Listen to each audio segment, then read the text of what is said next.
এত ভাবলে কিন্তু ওয়ার্ল্ড টেস্ট চ্যাম্পিয়নশিপের ফাইনালে খেলা যাবে না।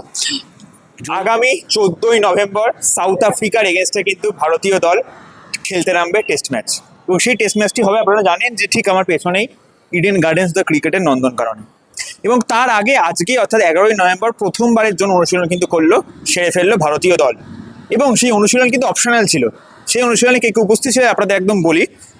রবীন্দ্র জাদেজা, শুভমান গিল, নীতিশ কুমার রেড্ডি, জয়সওয়াল, জসপ্রীত বুমরা এবং সাই সুদর্শন।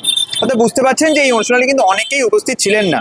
এই 7 জন প্লেয়ার উপস্থিত ছিলেন, এবং সঙ্গে ছিলেন ব্যাটিং কোচ শ্রীধাংশু কোঠাল এবং হেড কোচ অবশ্যই গৌতম গম্ভীর। এই যে প্র্যাকটিস হলো, প্র্যাকটিস থেকে যে আপডেট উঠে এলো, যে দীর্ঘক্ষণ কিন্তু পিচ দেখলেন ভারতীয় হেড কোচ এবং ব্যাটিং কোচ এবং ক্যাপ্টেন মিলে।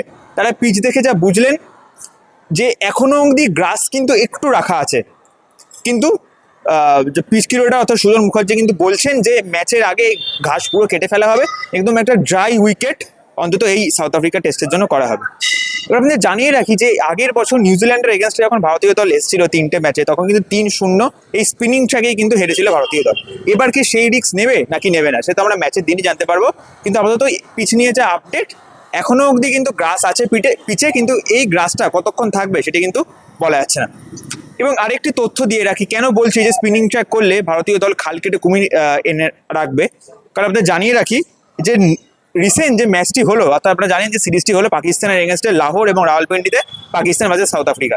সেই সিরিজটি তো ড্র হয়েছে, কিন্তু সব থেকে যে ইম্পর্টেন্ট পয়েন্ট সেটা হচ্ছে তাদের যে 3 জন স্পিনার অর্থাৎ সিমন হারমার, সেরুনার মুত্তুস্বামী এবং কেশব মহারাজ, এই 3 জন স্পিনার কিন্তু সাউথ আফ্রিকার পাকিস্তানের এগেনস্টে পাকিস্তানের মাটিতে স্পিনিং পিচে প্রত্যেকেই মাত্র 2টো টেস্ট ম্যাচে 10-এর ওপর উইকেট নিয়েছেন।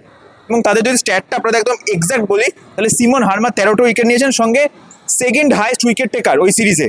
তার মুত্তুস্বামী কিন্তু 11 উইকেট নিয়েছে এবং প্লেয়ার অফ দ্য সিরিজ।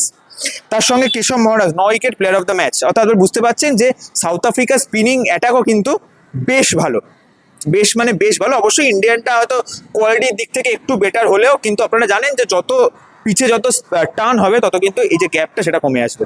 আপনাদের আরেকটি বিষয় জানিয়ে রাখি, আপনারা জানেন যে যখন এই ইডেন গার্ডেন্সে কোনো বিসিসিআই ম্যাচ বা আইপিএল ম্যাচ হয়, সিকিউরিটি অনেকটাই বেশি থাকে, কিন্তু আজকে কিন্তু এই সিকিউরিটি আরও বাড়িয়ে দেওয়া হলো। কারণ কালকে কিন্তু জানেন দিল্লিতে লালকেল্লার কাছে একটি ব্লাস্ট হয়েছে, এবং সেই ব্লাস্টে কিন্তু এখনো পর্যন্ত একটা খবর যে 30-এর ওপর মৃত্যু এবং আহত বহু। সেই কারণেই কিন্তু এইখানে 1%ও অর্থাৎ 1% কিন্তু রিস্ক নিতে নারাজ সিএবি কর্তারা। তাই জন্য তাদের যে হাই সিকিউরিটি সেটি কিন্তু অনেকটাই বাড়িয়ে দেওয়া হয়েছে। এবং ঠিক এই কারণেই কিন্তু আমরা দেখলাম যে আজকে যে সিকিউরিটি ঠিক অনেকটা দূরে কিন্তু আমাদের সরিয়ে দেওয়া হলো। এবং কয়েন, যে টসের সময় যে কয়েন, সেই কয়েনের কথা যদি আসি, যে 14ই নভেম্বর যে কয়েনের টস হবে ঠিক সকাল 9টার সময়, সেই কয়েনের কিন্তু একটা বিশেষ বৈশিষ্ট্য আছে। সেই কয়েনের একদিকে থাকবে মহাত্মা গান্ধী এবং আরেক দিকে থাকবে নেলসন ম্যান্ডেলার ছবি, এবং সেই কয়েনেই কিন্তু টস করা হবে এই ম্যাচে।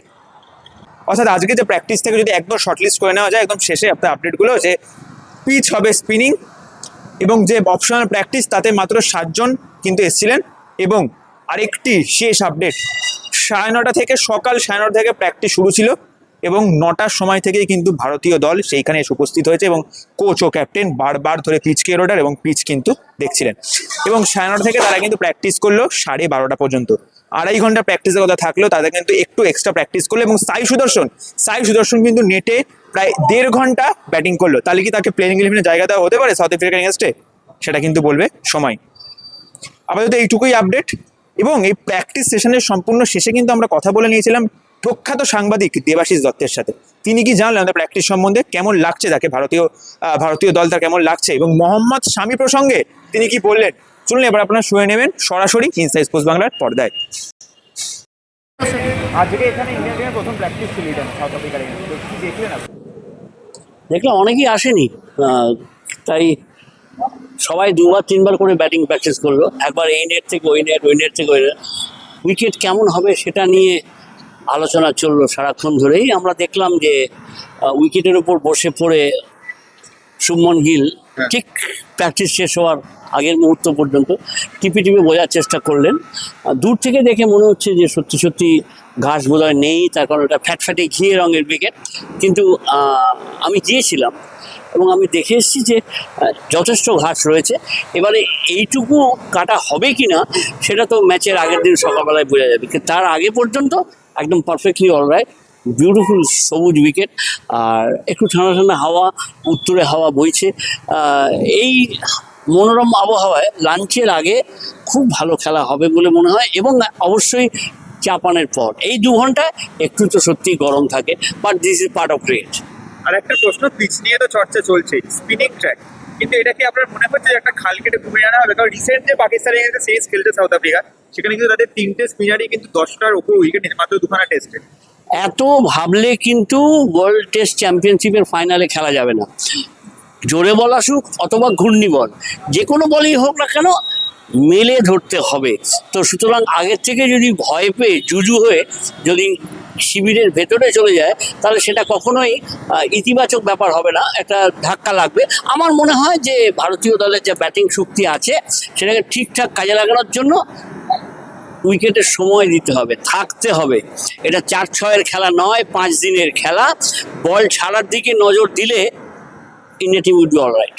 একটা শেষ প্রশ্ন, মোহাম্মদ শামিজি ইডেনে যে পারফরমেন্স ছিল 2খানা টেস্টের জিতে 15টা উইকেট, তারপরেও এখানে সিলেক্ট হলো না, এটা নিয়ে কি বলবেন? মোহাম্মদ শামি কি বঞ্চিত হতেই থাকবে? আপাতত বঞ্চিত হতেই থাকবে, এবং ওদের মানে দল পরিচালন সমিতি এবং নির্বাচক সমিতির যে পরিকল্পনা, তাতে কিন্তু স্বামীর এটা নেই। এই জন্যই যখন দল নির্বাচন হলো তখন অজিত আগারকার বলেছিলেন যে আমার কাছে ওর কোনো খবর নেই। তো আমি যদি খবর নিতে নাই চাই তাহলে থাকবে কোত্থেকে? Thank you.